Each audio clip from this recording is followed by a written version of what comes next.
Muy buenas tardes, buenos días, buenas noches, amantes del rock y del metal. Bienvenidos y bienvenidas a una nueva emisión de Conexión Rock Radio.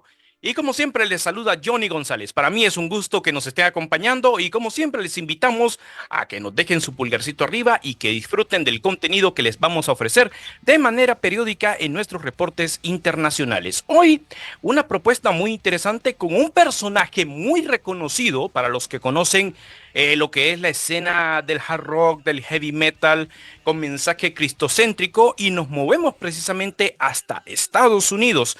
En el Zoom, nada más ni nada menos que Jamie Rowe, que bueno, ustedes ya conocen, pues mencionar el nombre de Jamie Rowe es hablar de una carrera muy interesante de bandas como Guardian, como Andrea Gay y por supuesto de su carrera como solista. Pero hoy vamos a estar hablando de un proyecto muy interesante, así que les invitamos para que se queden acá y que disfruten de los detalles que tenemos para ustedes en esta oportunidad. Jamie, how are you? Welcome to Conexión Rock Radio. It's a big pleasure to talk to you in this evening, and for me it's a big pleasure to make this interview for all the fans of your work around the world and want to share your upcoming news that you have in this year. Welcome.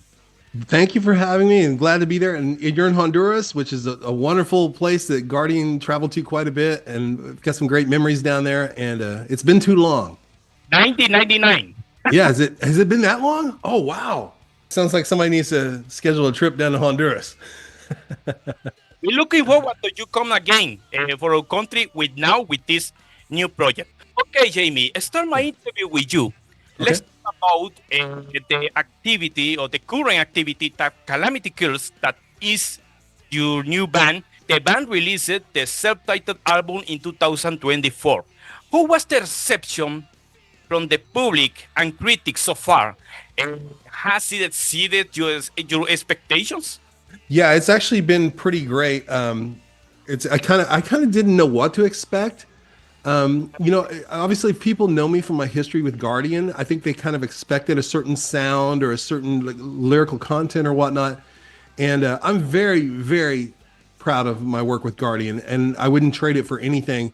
But somewhere along the way, I just started to realize I didn't want to just sing for people who think like me, look like me, agree with me, and everything like that. I thought God gave me this voice. I need to be singing for everyone. And so I just decided to take a little different approach and make Kalamity Kills not a Christian band, but just a band. And yes, I'm a believer. Jesus owns my heart, man. But I feel like I've got something to say to people through my music. And sometimes sometimes all I've got to say is this is just a fun rock and roll song. You know what I mean? But it's been really cool. And I was a little like, I'm not gonna say nervous, but I was a little cautious, thinking the old fans what they would think. And so far it's been overwhelmingly like awesome. And it's like here in the US on like radio and everything, and on the Billboard charts, we have a number 35 song, and that's unheard of because we're not signed to a record label. We don't have a big publicity machine behind us. It's just it's taken off on its own. So it's been really wonderful. Yeah, actually there's a band I like called Shinedown.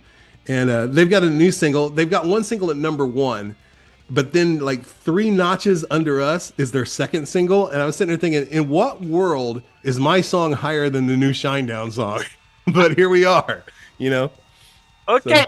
Very good, Jamie. It's very good that the band and this debut album get the international, or in this case, worldwide recognition toward the... It's a nice way that many fans can look the music that offers you something fresh. Dude, you're quite welcome. I can't believe that people still want to hear me sing, which is great. And it's like, and you know what? I feel reborn in that music is exciting to me now more than it had been for a while, and everything feels fresh. And Jamie Perrineau, who's my guitar player and partner in the band, he actually played some with Guardian and recorded our last record with us. So I've known him for a long time, but it's really nice because there was a period 10 years ago, I thought I would never record music again. I would just kind of like, that was something I did. My life is good and I don't need music, but I can't shut music off in my head. I'm always hearing a song. I've got to get a guitar and work out an idea. And so fortunately, when I record those, there are people that still want to hear them. Mm-hmm, mm-hmm.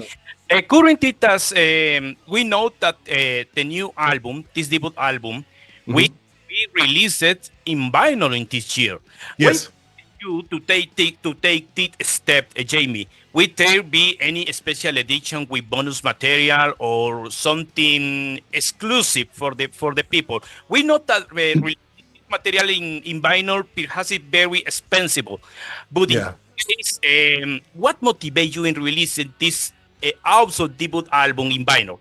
On vinyl, well, first, for me to be real, I'm a vinyl junkie. I have a lot of vinyl records, but here's the thing. If I want to listen to music, I'm usually listening to music on my phone, because if I think of a song from like my childhood, if it just pops in my head, I can find it and listen to it.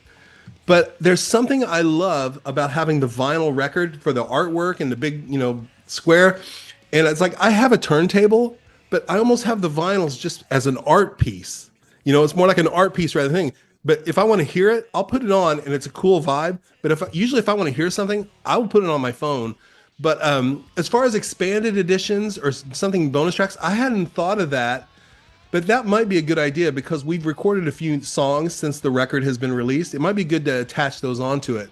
But at the same time, maybe just look forward to a new record and put something new together. But the vinyl, the people who are putting it out, I called last week, like, where is it? Because I want to see it too. It's still at manufacturing, and they said any day now, but I'm just as excited to see it as any fan would ever be. Because I'm a fan of Calamity Kills, even though I'm in the band.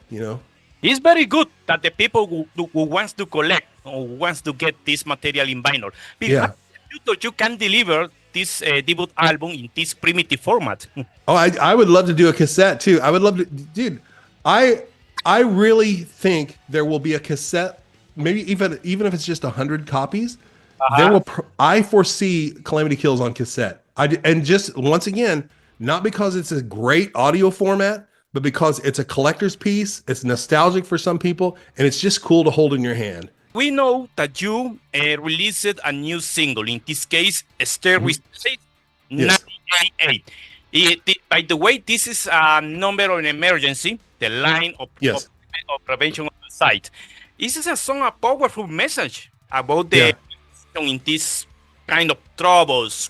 What personal stories or inspiration are behind this song? I don't know. This is a kind of personal experience or something in your environment affect you when you start to writing and recording this song. Well, I can tell you. Well, let me separate this in 2 points. One, I have to say, I have dealt with depression personally most of my life. Now, fortunately, and this is not the case for everybody, for about the last 5 years, I've had no medication or anything, and it's kind of went away. But I am also aware it could come back at any time. So when people talk about being depressed or feeling low, I understand, because I've been there. But in this particular song, what motivated me to write it, and I wrote it right here in this kitchen about a year ago. And I was on my phone, and I popped open TikTok, and I saw a story about a 12-year-old girl who was being bullied in school, and bullied so bad that she went home and she killed herself. And I was looking through it and looking at the stories, and I saw photos of her family and everything. And she was just a gorgeous little girl. And I was sitting there thinking, how bad is the world when a 12-year-old girl feels so hopeless that she takes her life? And it broke my heart. And so I started thinking, though, but I've had some dark times in my life too, where I've gotten low, and I thought, okay, I understand how people get there, but here's the thing. In the United States, and I don't know if this is global, but in the United States, there's a 988 hotline. They call it the 988 Lifeline. And you can call it and you can talk to somebody, because when people are going through things like this, sometimes they don't want to talk to their friends or their family. Maybe they feel a sense of shame or something, but they can get on the phone and connect with somebody who understands what they're doing and how they're feeling, and can answer questions and help walk them through it. And I think it's really good to take that song, which is a great rock song, but I also did something with it I think makes it go deeper than the eardrums. And so I hope people hear the message. And I love that the title 988 is in the title of the song for people to be aware, because a lot of people don't even know that exists. I have personal comments about this point, Jamie. Mm-hmm. You know, many bands talks about peace, war, politics, love, liberty, rock and roll. But a few bands talks about serious topics, personal topics. Perhaps the suicide is a kind of censored topic in the music. And you have the courage in take and share with the people. This is a silent evil. This is a silent disease. Yeah, you know, it's funny. I talk about it, and like I said, people respond well to it, and they relate to it. But what's funny, when I post about it on like Instagram or thing like that, if I put the word suicide prevention in there, they don't show it to anybody because they flag that word. They think it's a bad word. So it's been hard to tell people about the song because that's just a nasty word for the internet. But what we're doing is really positive, and I've not had somebody tell me that song has changed their mind. They were thinking about committing suicide and they didn't. But I hope one day I do hear a story like that. That would be wonderful. I love that we, from an artist standpoint, I love that we created the song and put it out there. But what the public does with that song is out of my control, and I would love to hear something like that happen. That would make it all sweeter.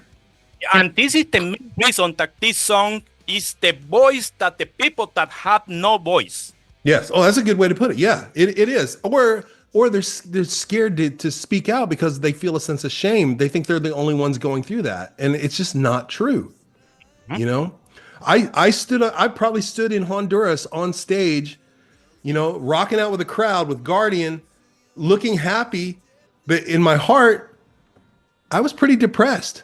There was a lot of times like that in my life and everything. And so, you know, fortunately I did have people around me I could talk to and everything. And, but it's very real, you know, and just because, you know, I was involved in Christian music and whatnot, just because we have the hope of Christ in our life doesn't mean we're immune from depression or mental illness or anything else. You know, it's just a fact of life. And it's time people talked about it. In my personal comments about this debut album, Jamie, my and favorite tracks, the highlights of the album is What's Your Mind, The Chemistry of Meant to Be, Born, Inner Welcome, and of course, the band have placed a strong emphasis on themes and hope of resilience. Had you received testimonies from the fans about when these people hear your music? Do you consider the music of Kalamity Kills have a big impact in the music of the people? I think I know what you're saying. I get a lot of people saying that songs mean something to them, but once again, I just wanted to make a great record, and you know, that the people could listen to, and you know, it wasn't one of those things like, hey, I want you to listen to this, and I want you to be a different person after you hear it. I didn't feel like that. I wanted to just make music for people who love music. And I'm obviously going to talk about things I know about, you know what I mean? Or things that are concerning to me. So I do that. And when I find the audience that relates to that and understands it, that's pretty awesome. And there are cover songs that we did. You know, I'm a child of the 80s. So it's like we did I Still Believe, which a lot of people know from the Lost Boys movie soundtrack. We covered that. And we did What's on Your Mind, Pure Energy from Information Society, which was a dance pop song. And we made it our own. And I just, you know, it's just a celebration of music and the things we love, man. And so I would hope if anybody hear the record, if they one thing they could walk away, they would understand that we're being real. You know, we're not pretending to be someone we're not. We're not pretending. We're just, you know, playing music and having a great time and being ourselves. And about this new song, about Starry Skies, a nice collaboration with Aaron Gillespie from On. Who was the connection between you and Aaron for making possible this collaboration in this track? I've got a great story. A lot of people think, you know, that we're like really good friends and everything, but I don't really know Aaron. I met him like 10, 12 years ago at a concert, and that was it. But Ray Luzier, the drummer of Korn, he was supposed to play drums on that song. and he had a scheduling conflict. He had to leave for a tour with Korn and couldn't do it. And I was thinking, talking to Jamie Perino, I was like, I think Aaron Gillespie moved to Nashville here where I live. And he actually lives like 5 miles away from me right now. But I said, maybe I can track him down and see if he would be interested in playing. And I literally went on Instagram and sent him a message and said, hey, we've got this song and, would you be willing to play drums on it? Could we hire you to play drums? Thinking it would probably go to his spam box or anything that he wouldn't read it. I got a response like within an hour. He goes, yeah, I'd love to. And so he came and played drums on the track and he related to the lyrical content of the song. So I think he was more willing to play on it after he realized that, because he's dealt with depression too. And then after that, we decided, like, man, Aaron's got a great voice. I wonder if he would do a feature and sing on this track with us. And once again, to our surprise, he did. And the results speak for themselves. He did a great job. The energy of his drumming really like helped the track. And I've only talked to him a couple times since then. He's a great guy, but I don't really see him that much. Okay. About this work, also appears a great list of nice musicians, like Ray Lucier from Korn, Castillo, Conquer Divide, from LA Guns, my friend Luke Easton from Tourniquet, Yes, Julia Lauren Bullock from the Foxes and the Dead Deeds, yes, Upshores from Three Doors Down, and of course, you've been mate, Tony Palacios. yes. How was the idea in joining together this talented musician for in this debut album, Jamie? Well, because the record originally started out as just me. It was just a solo record. And once we started recording, I realized it didn't really sound like a solo artist. It sounded like a band. So I decided to call the Jamie Rowe record, I decided to call the project Kalamity Kills. And so once I did that, we're making the record, and then Jamie Perino, who's producing it for me, and really, really like contributing a lot. And so we're making the record, and right before we get to the mixing stage, I had a conversation with Jamie Perino. I said, man, you're in this as much as I am.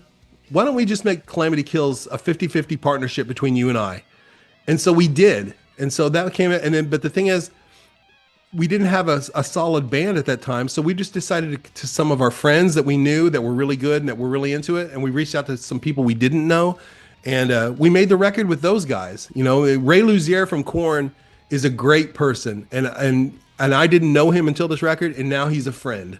Greg Upchurch from Three Doors Down, same situation. He knew Jamie Perino. He wanted to play on the record, so we had him play a couple songs. And these guys are friends now. But there are people, and Luke Easter is a really good friend. We actually had dinner together last week. We hang out a lot. But like Kia from Conquer Divide, she's out touring stuff. I didn't know her, but I loved her voice, and so she agreed to sing on it. And then Ace Von Johnson is another good friend, and just getting your friends to be part of your party is pretty cool. Quick parenthesis, Jamie. Was there any particular contribution that surprised you or gave an unexpected twist to a song on this album about the special guest? I would say Ray Lucier, because Ray, the best thing about Ray is when he comes in the studio, he doesn't come in like a hired musician or something. He almost becomes like a member of the band. And like he works on stuff, and he will have ideas and everything. He won't just come in and play the part and leave. So what I love is having Ray almost as a obviously he's in Korn and would have no interest in being the drummer for Kalamity Kills. It wouldn't make any sense. But when he's with us, I really feel like he's the drummer of Kalamity Kills, and that's been great. So the best part about all the collaborations is that Ray is a part of our extended family now. And we have a new song that we'll be releasing in the next few months. Ray played drums on that track too, and it's great. Okay, quick trivia for the people when listening or see this interview with you, Jamie. Why the name of Kalamity Kills? Perhaps the people says, is Jamie Rowe throw a kind of warning to the world are facing a kind of big calamity? No, you know what? And this is going to be the funniest thing. There was no meaning. I just thought the two words sounded cool together. Uh-huh. I liked the way they sounded together. But here's what's funny. After the fact, I started to think about it. You know, you don't want calamity in your life. Calamity is, calamity kills. It really does. It defeats you and stuff like that. So I guess it could be a warning. But to me, I just thought it was a cool sounding name. Mm-hmm. It's just a really cool name that sounds cool and it looks good on a logo. And there's really, I would love to tell you that there's something deeper, but there's really not. You work in over these years with big bands like example Guardian, Alien Gate. What sets Kalamity Kills apart for your previous projects? Is different or had a bold essence in your proposal? I think the biggest thing, and if the difference is, the difference is that it's 2025, and this is when you listen. Music to me is almost like a yearbook or like a souvenir of that time in your life.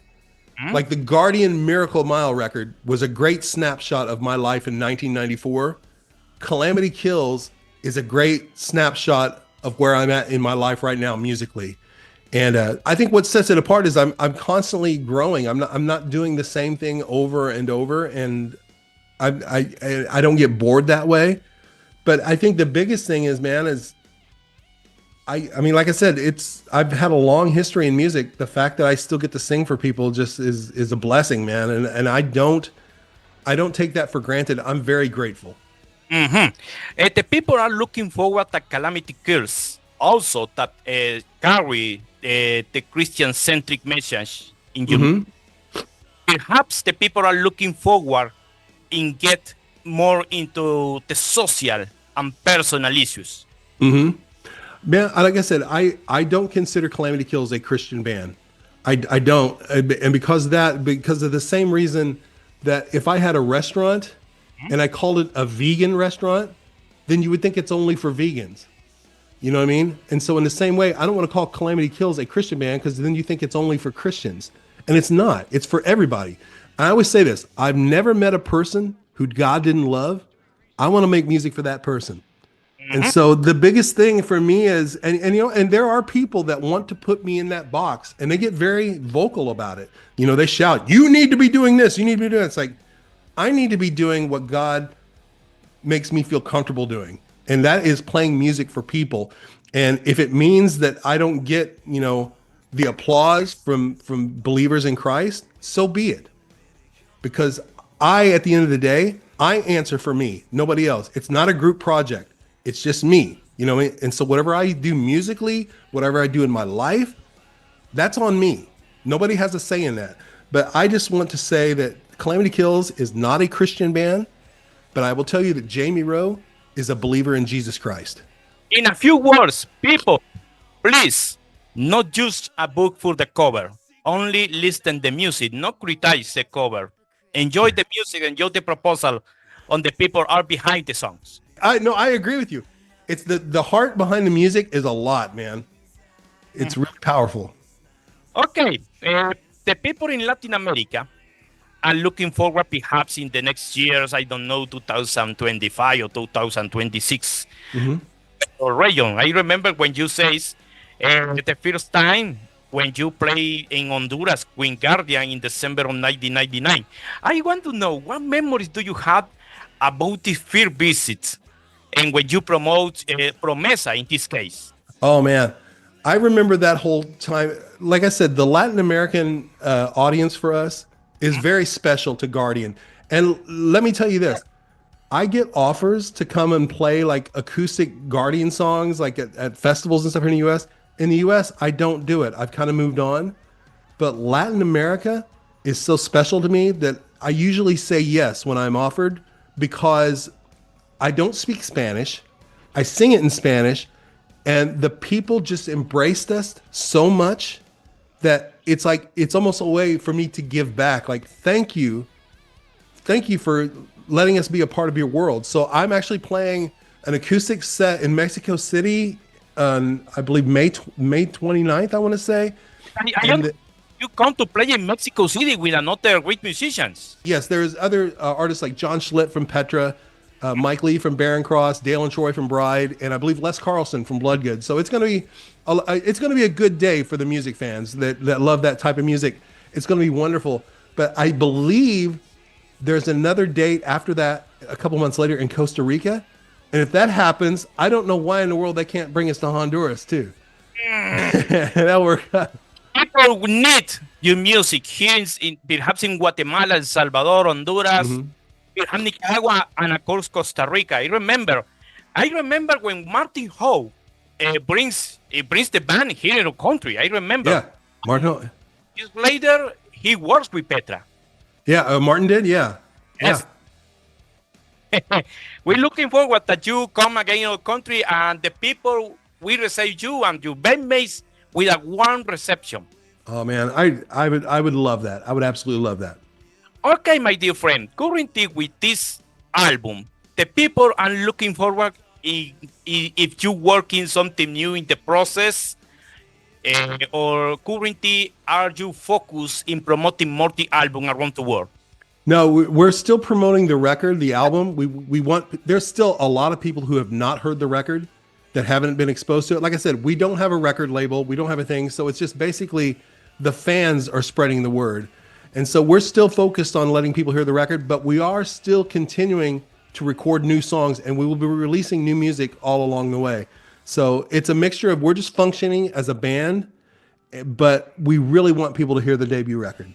Yes. Question of the $1 million. What is next for Kalamity Kills after of this release? I don't know if you contemplated the band, of course, touring in USA, or perhaps I'm looking forward for booking agents in some countries in Latin America and get this possible and make a tour for Kalamity. Yeah, we definitely we're focused. We've been focused on making the music, but now that we've done that, we actually have the live band together now, and so we're looking for a booking agent, a good one that's going to fit the needs of our band. And that's definitely the goal. And what would be ideal is if we can play with some bigger bands too. Like if we got a Kalamity Kills show with, like, say, Korn, or even a band like Alice in Chains, just who have a bigger audience that we can play for, that's kind of going to be a goal. But I think you're going to have no problem seeing Kalamity Kills live in concert in the next 2 years.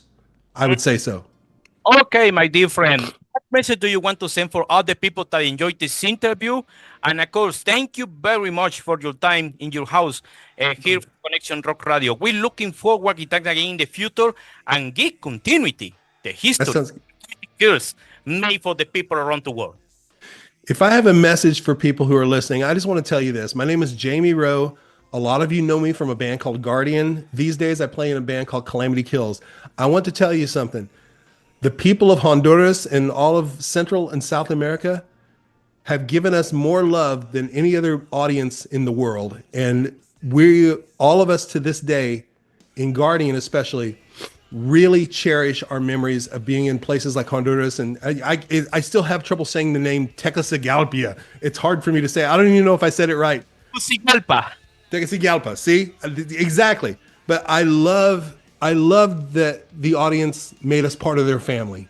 And I really felt that. And there was always joy in the people's faces. And I mean, what else, as an artist making music, what else could you ask for? And I always thank God that he let us into those people's lives. And I would love to see everybody again. That would be great. This is the beautiful detail when the artists connect with the people. Yes, it is. Or when the people connect with the artist. From where I'm at, it feels really good. Ok, damas y caballeros, esta fue nuestra entrevista aquí en Conexión Rock Radio con Jamie Rowe de Kalamity Kills. Les invitamos a que en la descripción de abajo les invitamos a que sigan a la banda en sus redes sociales, que disfruten de su material en las diferentes plataformas, y si quieren conseguir de su material físico, les invitamos a que por ahí más abajito puedan conectarse con ellos a través de su web oficial. Soy Johnny González, que la pasen muy bien, y como siempre les decimos a todos ustedes, que el rock y el metal no falten siempre en su dieta diaria. Que la pasen muy bien.